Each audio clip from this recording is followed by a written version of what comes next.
In 1558, the Scottish reformer John Knox published his polemical work, The First Blast of the Trumpet Against the Monstrous Regiment of Women.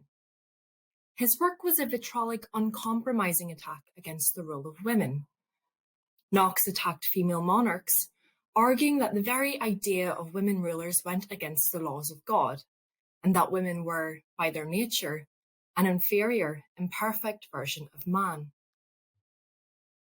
In early modern Scotland, women navigated a patriarchal legal system and society more broadly.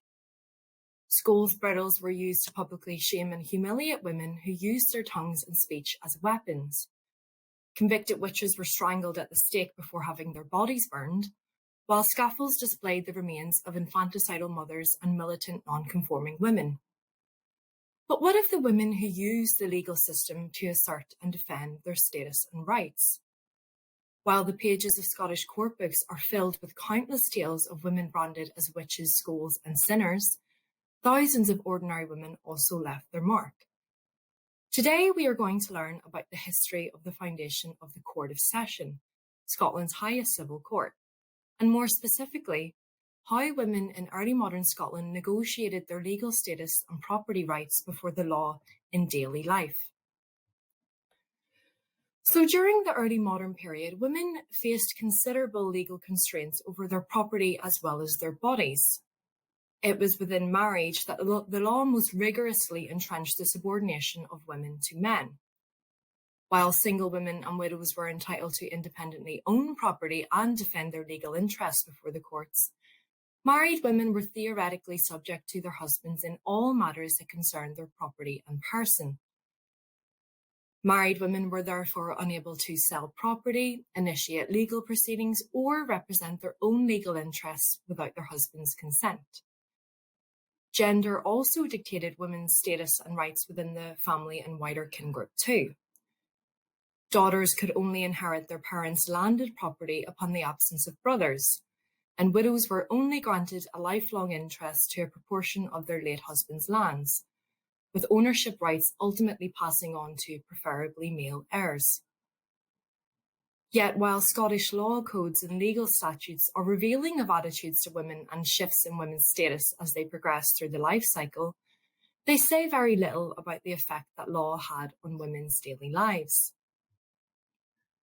Despite their limited legal status, women appeared before the courts on numerous occasions throughout their lifetimes, including when they believed they had been wronged.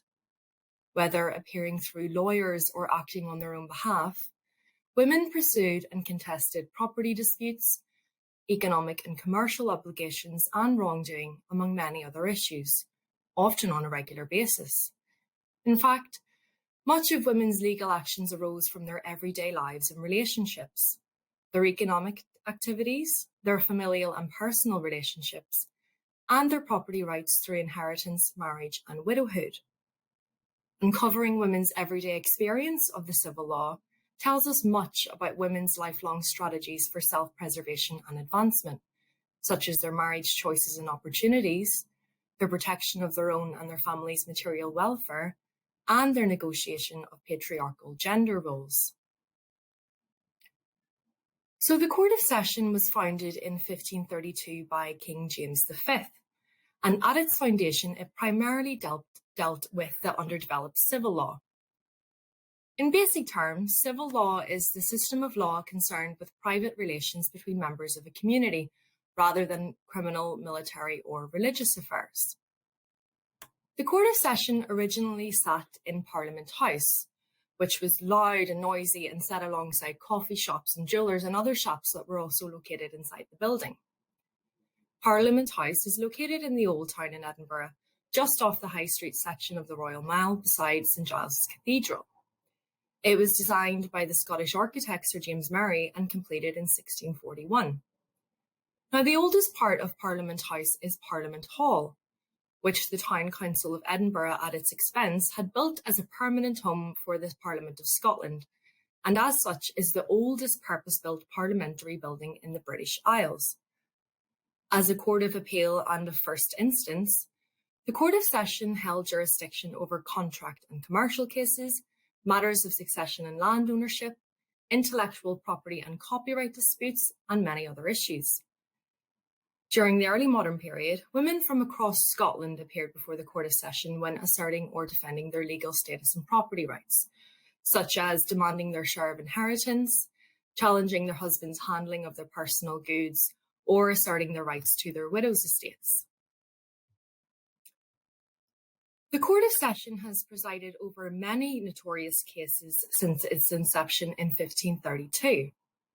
For instance, at the end of the 18th century, Agnes MacLehose, a close friend of the poet Robert Burns, became embroiled in a major intellectual property lawsuit over the contents of love letters exchanged over the course of their close relationship. Agnes met Burns at a party in Edinburgh in 1787. They were immediately taken with each other, and she wrote to him to invite him to tea at her home. There began a long series of love letters and love poetry sent between the two. Now, despite the intensity of their correspondence, it is widely thought that their affair was unconsummated. Agnes was married yet separated from her husband, who had emigrated to Jamaica in 1780.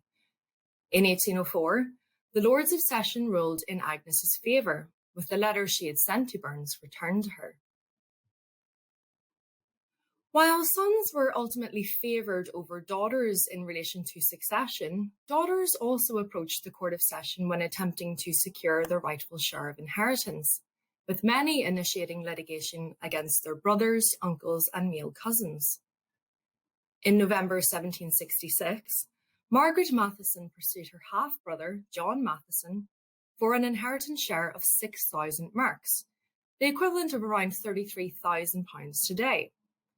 In her suit, Margaret alleged that she was due her rightful share of inheritance from her father's estate, and that her half-brother, born from her father's second marriage, had assumed control of her father's property and was refusing to honour the terms and conditions of her parents' marriage contract.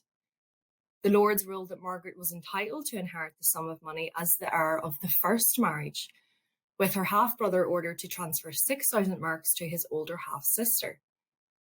Blended families complicated the smooth distribution of family assets, as children from multiple marriages contested their rights to shares of their parents' estates. Despite their limited legal status and property rights within marriage, married women also approached the Court of Session when they believed they had been wronged by their husbands. In June 1582, Mistress Barbara Ruthven pursued her husband, Lord Patrick Gray, before the session, demanding him to return certain chains, rings of gold, and certain other things which appertained to the ornament of her body.